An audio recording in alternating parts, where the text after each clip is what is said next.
Hello again YouTube, Andy Ragg here, hope you're all well.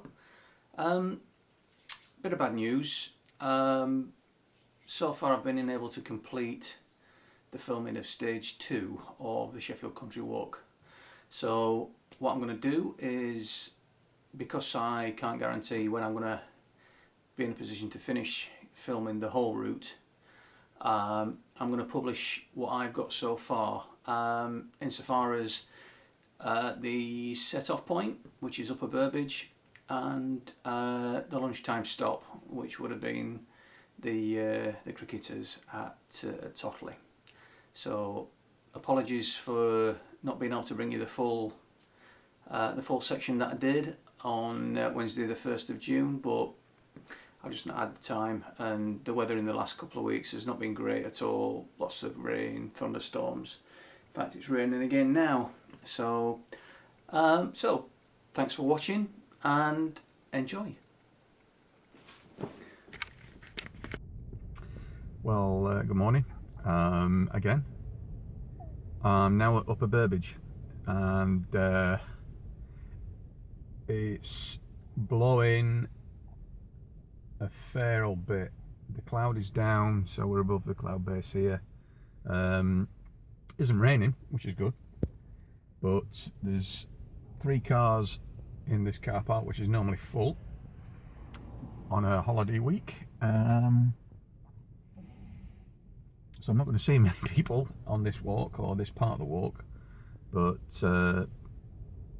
just take a look at this.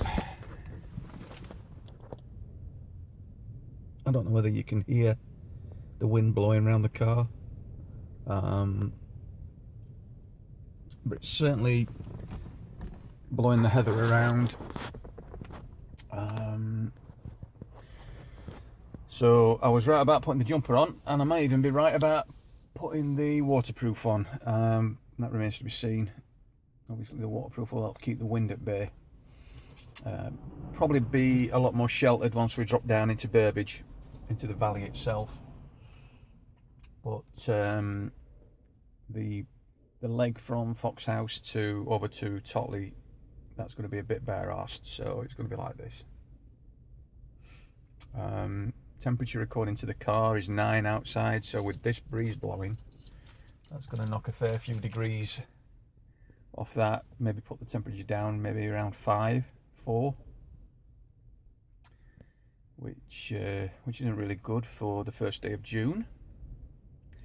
But never mind, I've just had my McDonald's breakfast, hurrah! And I'm gonna get myself going, and we'll see where that takes us. So stay tuned.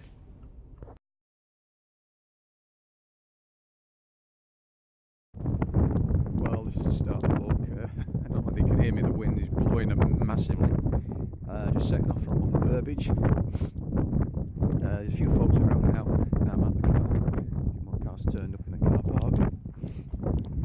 As you can see, I've got the wetproof on, and the hat and gloves have come out because it's absolutely perishing here with the wind.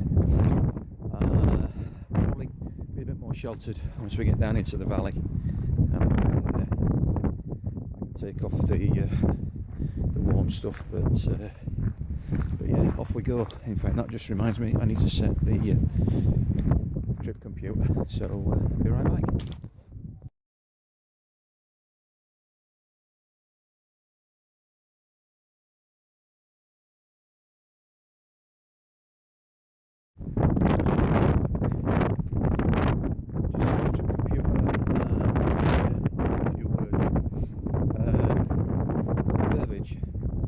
Basically, it's the top end of a small valley with Burbage Brook running through it. Starts off on the high moor, close to the end of Standage Edge, and works its way down past Foxhouse, down into the River Derwent Valley, in the Hope Valley itself, near Hathersage. This bit of the peak is characterised by lots of heavy peat moors and millstone grit, while as sort of everything south of the Hope Valley, known as the White Peak area, is is more limestone, and that's Hope Valley, which is the demarcation line. To the north you've got the Dark Peak, and to the south the White Peak. So we're right on the edge of the Dark Peak here. We're going to be walking sort of off the edge of it into Sheffield. So just a bit of info about the area that I'm in, and we'll be back later.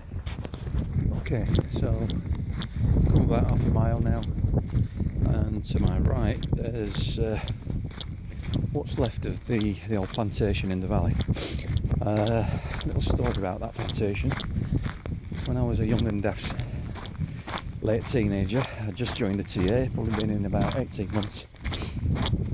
Me and a couple of the guys decided it might be a good idea to go out and do a bit of wild camping in the snow. Now bearing in mind this was, I think it was the winter of 86 or 87, and we had a really bad winter. I mean, the temperature in the Totley tunnel was down nearly almost 30 degrees below zero.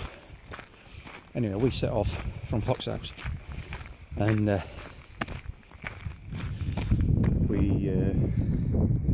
we got to the plantation and we camped, and Muggins here pulls a zipper off his sleeping bag, so I spent the night absolutely freezing. Anyway, older and wiser now, eh? See you later.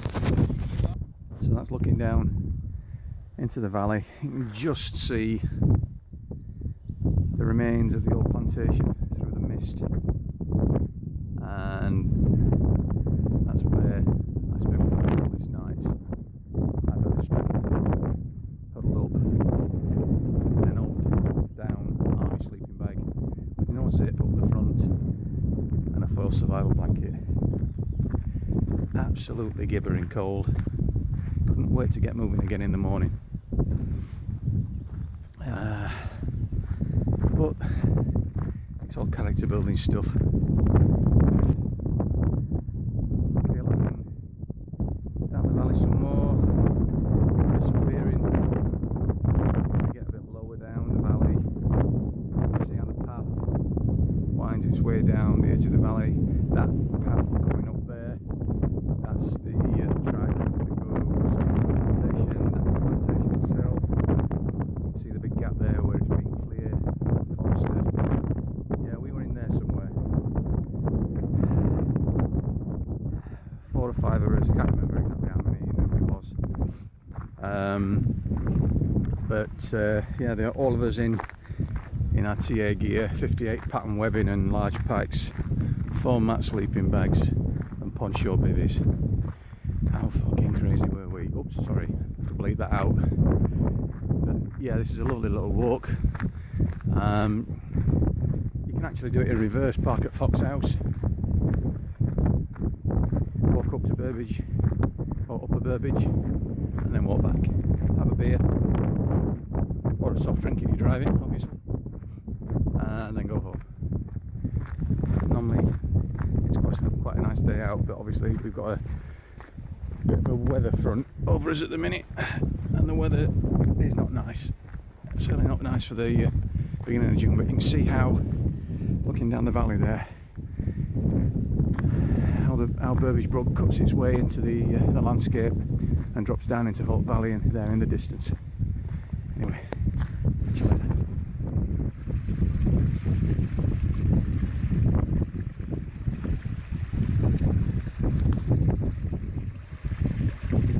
One of the many watercourses that occur here in the Peak District.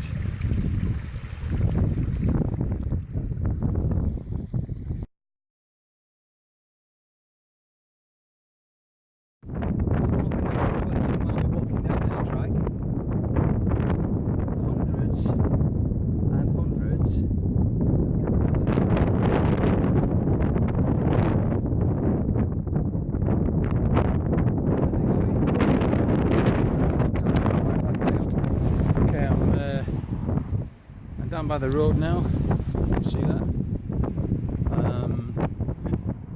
At the stop, I was cooking with the wet proof on, so I just wanted to show you where you come out. Obviously, That's the sign you're following if you're walking in reverse. So from here it's just a couple of 100 yards up the road to Fox House. Basically just follow the path.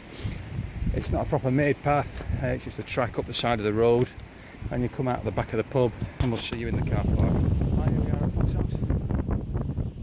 Just come up from the road. I'm going to have 5 minutes here, reach the 2 mile mark just now. Plenty of car parking space here. Of course you must use the pub, but many of my outdoor adventures have started here in one shape or form.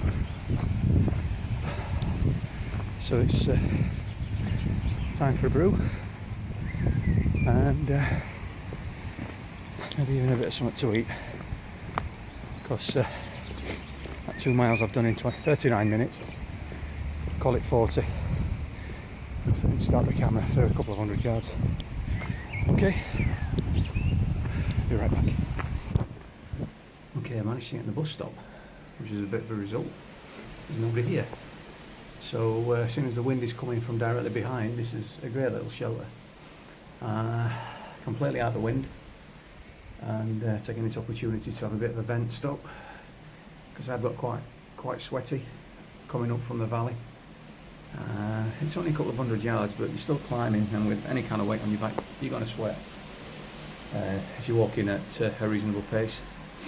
The next leg of this walk from Fox House takes us over Totley Moor, drops down behind the old Totley Ranges into Totley, and surprisingly enough there's a few pubs there, so who knows what might happen. So I'm going to carry on having my brew. I might maybe have a nibble on some tropical mix, and we'll crack on in about 10 minutes. See you later.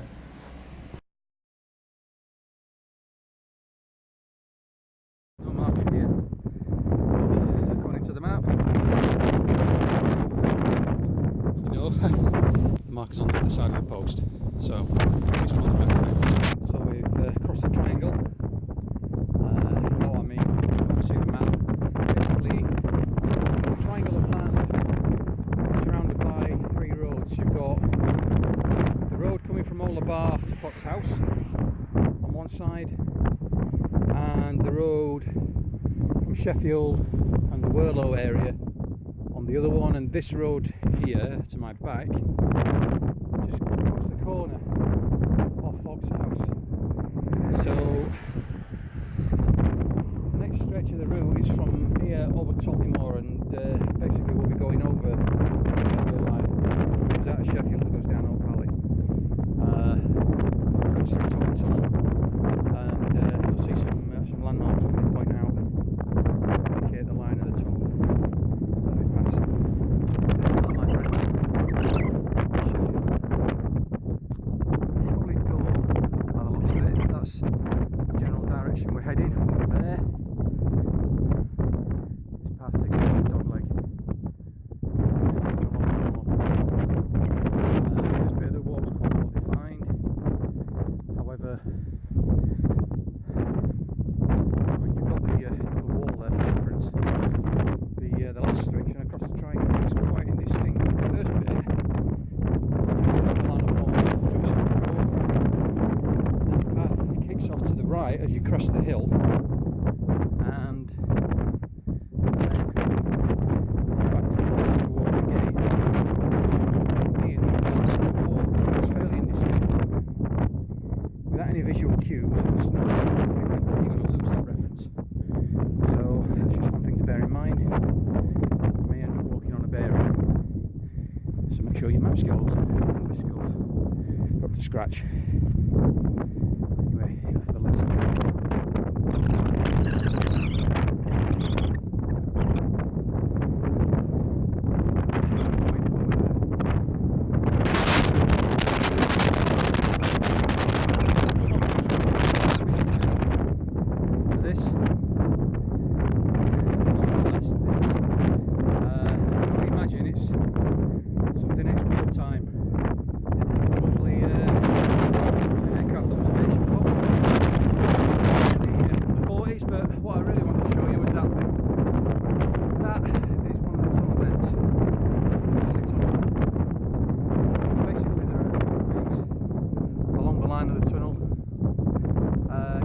air shafts that go down to the roof of the tunnel just to allow ventilation.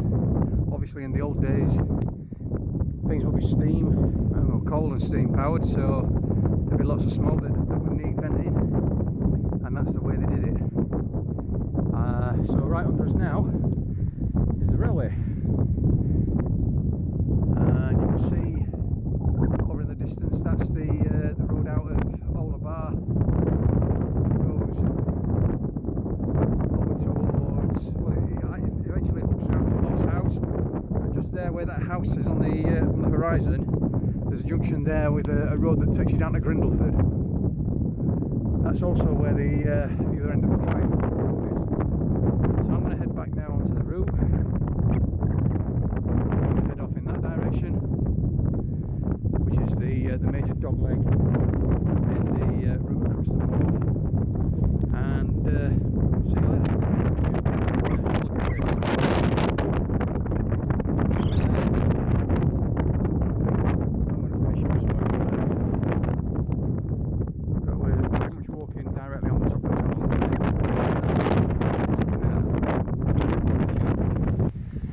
I don't know whether you could see those steel square section tubes there, but this is the site, or the top end of the old ranges.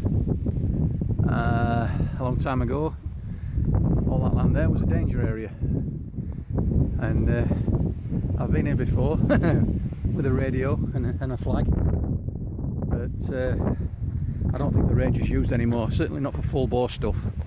The flags have long since gone. The warning signs have disappeared, so now we're just dropping down in the Totley, and I think when we get in the bottom, I'm going to have some lunch. So as you can see, that is Totley there.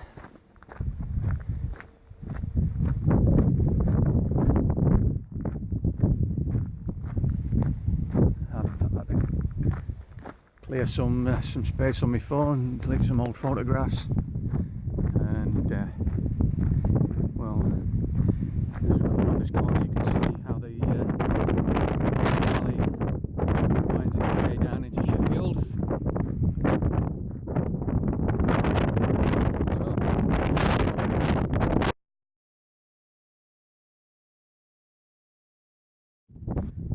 Right, that'll teach me to make sure I've got the camera recording.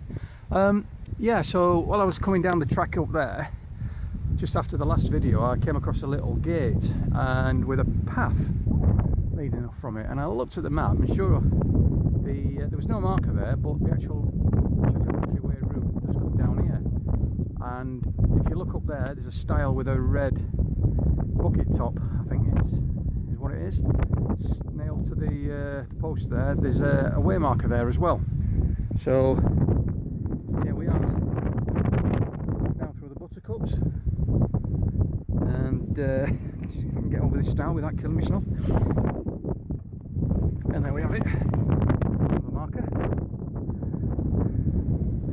But one of the reasons I was doing the walk this way was primarily because I knew that this hill was here, and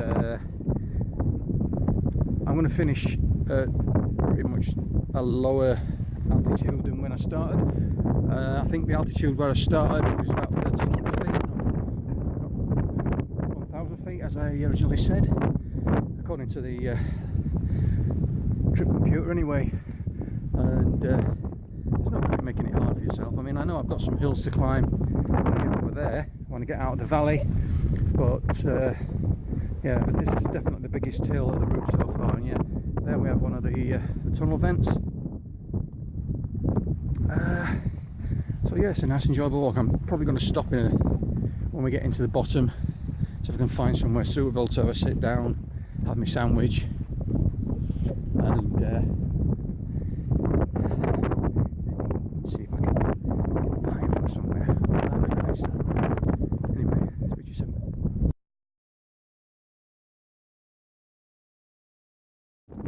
So as I come down this lane here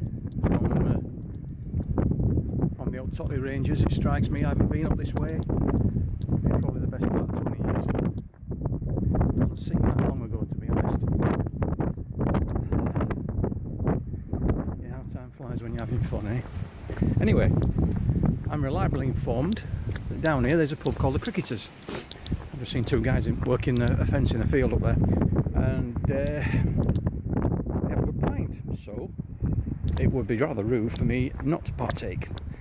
So we'll see where the Cricketers is, and if it's not too far away, we'll give it a look.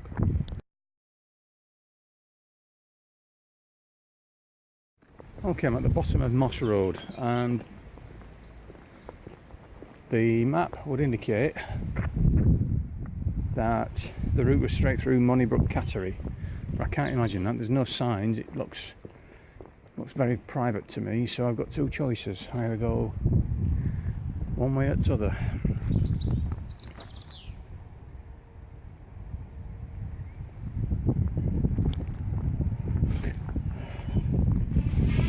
I'm going to head north. Seems to be in the direction of the route. This is Lane Head Road.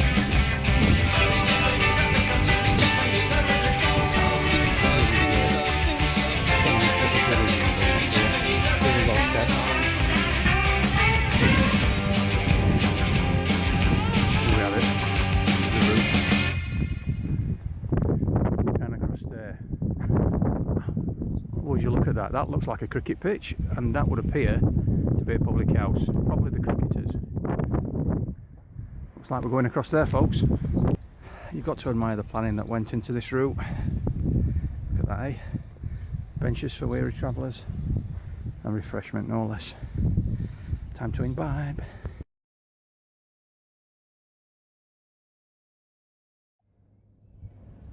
Thornbridge Jaipur IPA, cracking pint.